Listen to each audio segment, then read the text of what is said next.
Hello everyone, मैं ममतेज गुप्ता। आज देखेंगे 8th क्लास एनसीईआरटी चैप्टर 3। और ये जो चैप्टर मैं करा रही हूँ ये न्यू एनसीईआरटी के अकॉर्डिंग करा रही हूँ, जो 2022 में सिलेबस चेंज हुआ है उसके अकॉर्डिंग मैं करा रही हूँ। और ये जो चैप्टर है इसका नाम है कृषि। कृषि क्या होती है? कृषि वह उस भूमि को बोलते हैं जिस पर किसी भी तरह की फसल उगाई जाती है। जिस भूमि पर हम किसी भी तरह की फसल उगा रहे हैं उसको हम बोलेंगे कृषि। ठीक है, आइए थोड़ा सा बोर्ड पे देखते हैं। देखिए, कृषि को क्या एग्रीकल्चर भी बोलते हैं। ठीक है, कृषि को इंग्लिश में क्या बोलते हैं? एग्रीकल्चर। अब देखो एग्रीकल्चर का क्या मतलब होता है वो देखते हैं। ये आपके एनसीईआरटी में दिए हुए हैं ये सारे बिंदु, ये मैंने यहाँ पर लिख लिए, कुछ इंपॉर्टेंट है। एग्रीकल्चर शब्द की उत्पत्ति लैटिन शब्दों एगर या एग्री, जिसका अर्थ है मृदा। एग्री का क्या अर्थ है? मृदा। एग्री का अर्थ होता है मृदा, और कल्चर का अर्थ है कृषि करना। कल्चर का अर्थ है कृषि करना। तो इन दोनों एग्रीकल्चर का, इन दोनों को अगर मिलाएंगे, एग्रीकल्चर, एग्री और कल्चर दोनों शब्दों को मिलाएंगे तो क्या निकल के आएगा कि वह भूमि जहां पर कृषि की जाती है उसको क्या बोलते हैं? एग्रीकल्चर। ठीक है, वह भूमि जिस पर कृषि की जाती है उसको हम एग्रीकल्चर बोलते हैं। या आप ऐसे भी जान सकते हैं कि कृषि उस क्षेत्र को बोलते हैं, उस भूमि को बोलते हैं जिस पर किसी भी तरह की कोई भी फसल उगाई जा रही है, उसको क्या बोलेंगे? हम कृषि बोलेंगे। ठीक है, आइए नेक्स्ट देखते हैं कृषि के लिए क्या क्या चीज अनिवार्य है। देखिए, कृषि के लिए सबसे पहले तो अनिवार्य है भूमि। ठीक है, जहां पर कृषि की जा रही है वो भूमि किस टाइप की है, किस तरह की है, यानी कि अनुकूल स्थल आकृति। अनुकूल स्थल आकृति का मतलब है कि आप हर जगह कृषि नहीं कर सकते, हर जगह खेती नहीं कर सकते। जो जमीन समतल है या पहाड़ों पे भी की जाती है खेती, तो क्या है, सीढ़ी नुमा खेत बना लेते हैं। ठीक है, सीढ़ी की तरह बना लेते हैं। इससे पहले वाले चैप्टर में मैंने बहुत डिटेल में इसको समझाया है, अगर आपको नहीं पता है तो आप इससे पहले वाले चैप्टर में जाकर देख सकते हैं। ठीक है, तो समतल जमीन होनी चाहिए। अब देखो, जो पठार होते हैं, जो ठोस चट्टाने होती हैं, उन पर तो कृषि नहीं की जा सकती, तो इसके लिए क्या है, अनुकूल स्थल आकृति भी होनी जरूरी है। मिट्टी पे ही तो कृषि की जा सकती है, और वो भी जो सॉफ्ट होती है, जो सॉफ्ट मृदा होती है उस पर कृषि की जा सकती है। एक मिनट जी। अब देखिए, जिस भूमि पर फसलें उगाई जाती हैं कृषिगत भूमि कहलाती है। जिस क्षेत्र में या जिस भूमि पर कृषि उगाई जाती है वो क्या कहलाती है? कृषिगत भूमि कहलाती है। अब देखिए, जो कृषिगत भूमि होती है उस पर हम क्या क्या चीजें करते हैं? फसलों को उगाना, फलों को उगाना, सब्जी, फल, फूल आदि को उगाना, ये क्या आता है? कृषि के अंतर्गत ही आता है। या पशुपालन, पशुपालन भी किसके अंतर्गत आएगा? कृषि के अंतर्गत आएगा, क्योंकि जब हम पशु को पालेंगे तो जो वो चारा खाएगी वो भी तो कृषि से ही उत्पादित होगा ना, कृषि से ही तो होगा। जब हम खेती करेंगे तो उसमें क्या है, उसके लिए जो भैंस वगैरह होती है ना, गाय भैंस बकरी, ये क्या है, चारा खाएंगी। चारा कहाँ से आएगा? ये भी तो खेत में से ही आएगा ना, तो ये भी कृषि के अंतर्गत आता है। अब देखिए, जो कृषि है वो विश्व में 50% जो लोग हैं वो कृषि में संलग्न है, यानी कि कृषि से ही वह अपने जीविका चलाते हैं, अपने घर परिवार को चलाते हैं। ठीक है, कृषि में लगे हुए हैं 50% लोग, लेकिन भारत में 2/3% लोग जो हैं वो कृषि में लगे हुए हैं। तो ये जो आंकड़ा है एनसीईआरटी में, ये बहुत ज्यादा दे रखा है। ठीक है ना, मतलब बहुत पुराना है इसलिए ये बहुत ज्यादा दे रखा है।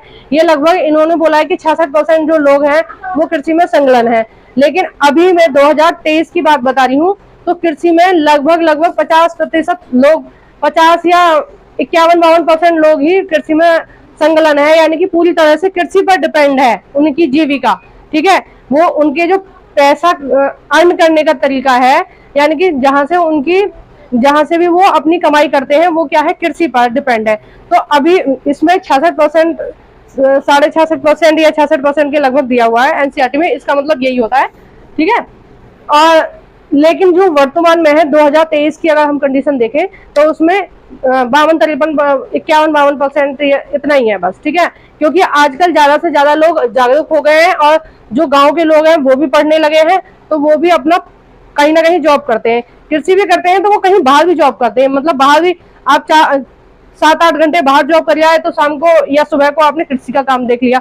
गांव के लोग भी ऐसा करते हैं, मतलब पूरी तरह से वो कृषि पर डिपेंड नहीं है। आइए नेक्स्ट देखते हैं, कृषि एक प्राथमिक क्रिया है। कृषि एक प्राथमिक क्रिया है। प्राथमिक क्रिया का क्या मतलब है वो मैं आपको अभी बताती हूँ कि हमें जहां से भी पैसा मिलता है, जहां से भी हमारी अर्निंग होती है, ठीक है ना, अर्निंग या पैसे कमाना, ठीक है। जो छोटे बच्चे हैं वो तो ऐसे ही समझेंगे कि पैसे कैसे कमाते हैं ना।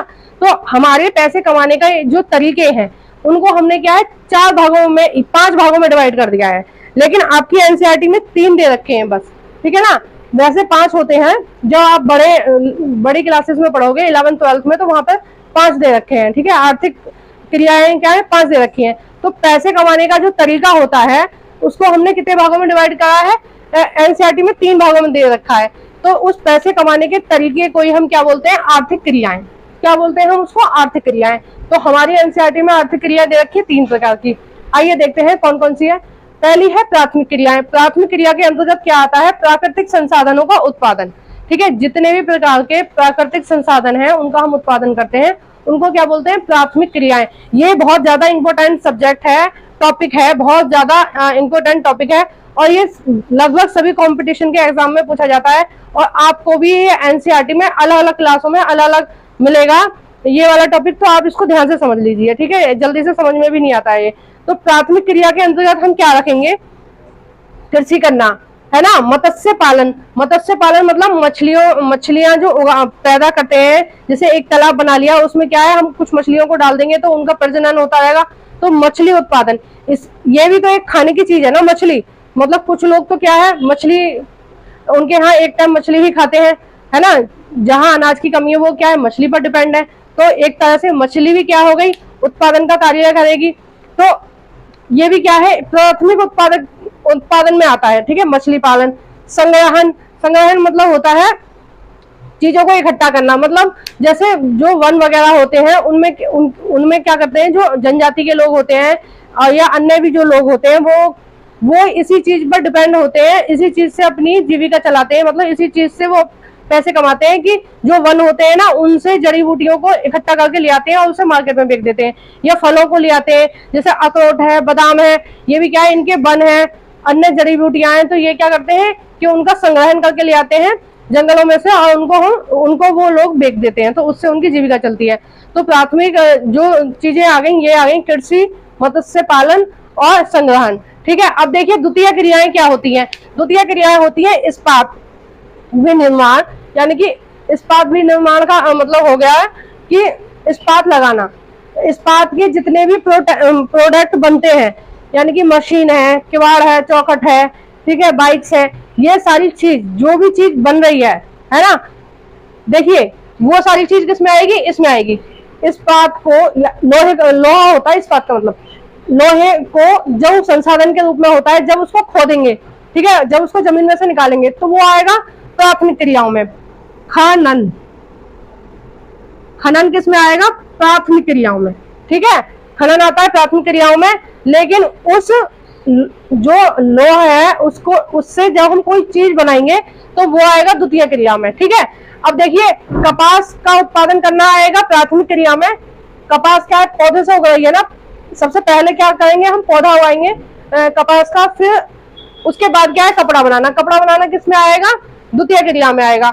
उद्योग संबंधी जितनी भी चीजें, यानी कि जितनी भी चीजों का प्रोडक्शन किया जाता है वो सारी किस में आएंगी, द्वितीय क्रिया में। प्राथमिक क्रिया में कौन सी चीज आएंगी, देखो कृषि करना, कृषि से जितनी भी प्रकार की चीजें हमें पैदा होती हैं, हमें मिलती हैं, उसको हम प्राथमिक क्रियाओं में रखेंगे।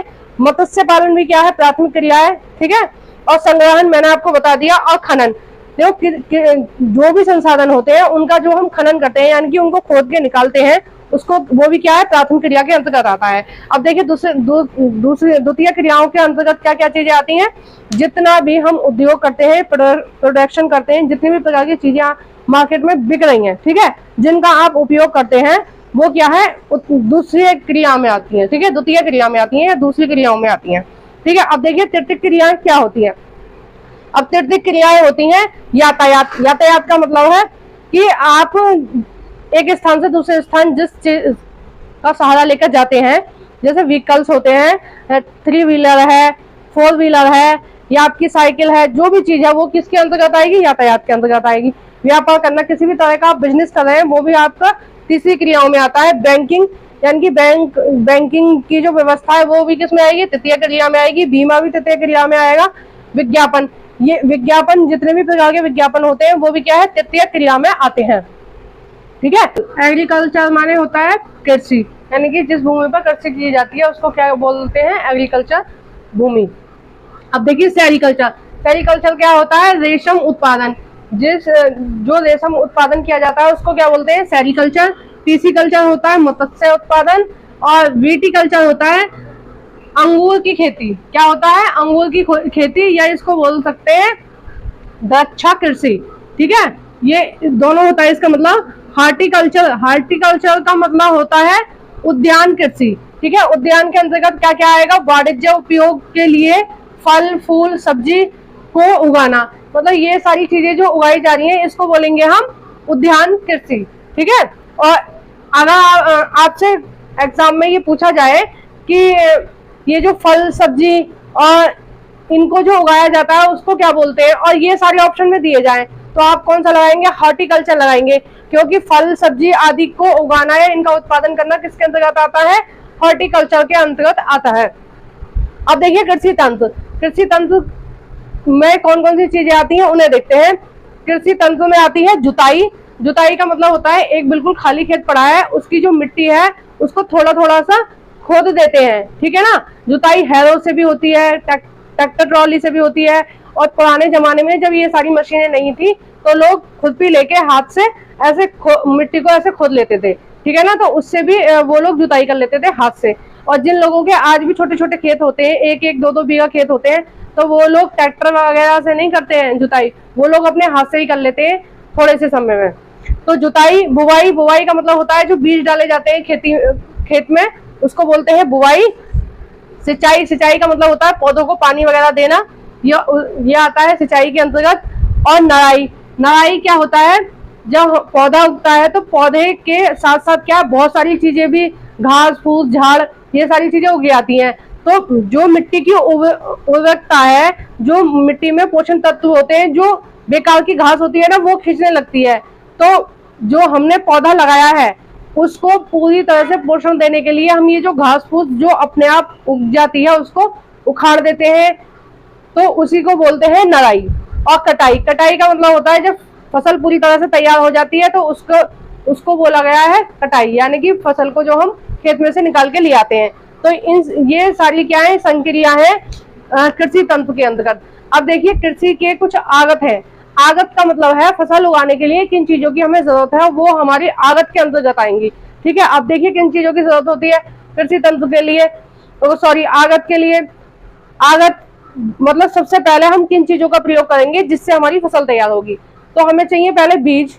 ठीक है, बीज डालेंगे तभी तो। फिर उर्वरक, यानी कि जो खाद वगैरह जो डाली जाएगी पौधे को बड़ा करने के लिए, ग्रो करने के लिए, उर्वरक। और उसके बाद आएगा मशीनरी। मशीनरी मतलब जितनी भी तरह की मशीन खेत में उपयोग में लाई जाती हैं, जैसे ट्रैक्टर है और बहुत थ्रेसर है जिससे गेहूं निकालते हैं, या कई तरह की मशीनें आती हैं जो बाजरा भी निकालती हैं, मक्का भी निकालती हैं, है ना। तो इन सारी मशीनों की जरूरत होती है। कई छिड़काव के लिए जरूरत होती है, जो कीटनाशक छिड़काव होता है खेतों में उसके लिए जरूरत होती है मशीनों की। और श्रम, श्रम तो ये तो सबसे ज्यादा इम्पोर्टेंट चीज है कृषि के अंतर्गत कि हमें क्या है, श्रम की जरूरत होती है कृषि के लिए। अब देखो ये तो हो गई आगत। आगत यानी कि फसल को तैयार करने के लिए सबसे पहले हमें किन किन चीजों की जरूरत है, मतलब कौन कौन सी चीजें हमें प्रयोग करनी है, वो किसके अंतर्गत आएंगी, आगत के अंतर्गत। ठीक है, ये एग्जाम में क्वेश्चन पूछा जाता है, आगत के अंतर्गत आएंगी। अब देखो निर्गत के अंतर्गत क्या क्या चीज आएंगी। निर्गत के अंतर्गत आएगी फसल, यानी कि जब ये सारी आगत हमने डाल दी, ठीक है, ये सारी आगत पर हमने इन्वेस्ट कर दिया, उसके बाद हमने जुताई कर दी, बुआई कर दी, सिंचाई कर दी, नराई कर दी, है ना, नराई कर दी। उसके बाद जो बाद में हमें निकल के आएगा, जो आउटपुट आएगा, ठीक है, जो आउटपुट कृषि में से निकल के आएगा, जो हमारी पूरी साल की मेहनत है, उसको हम बोलेंगे निर्गत। ठीक है, आगत क्या होगा, ये चीज हम प्रयोग करेंगे फसल उगाने के लिए, और निर्गत होगा कि फसल उगाने के बाद हमारे पास क्या आएगा। अब देखिए क्या क्या चीज आती है निर्गत के अंतर्गत। आती है फसल, मैंने आपको बताई रही उतनी देर से, ऊन ऊन भी क्या है, एक तरह का निर्गत है।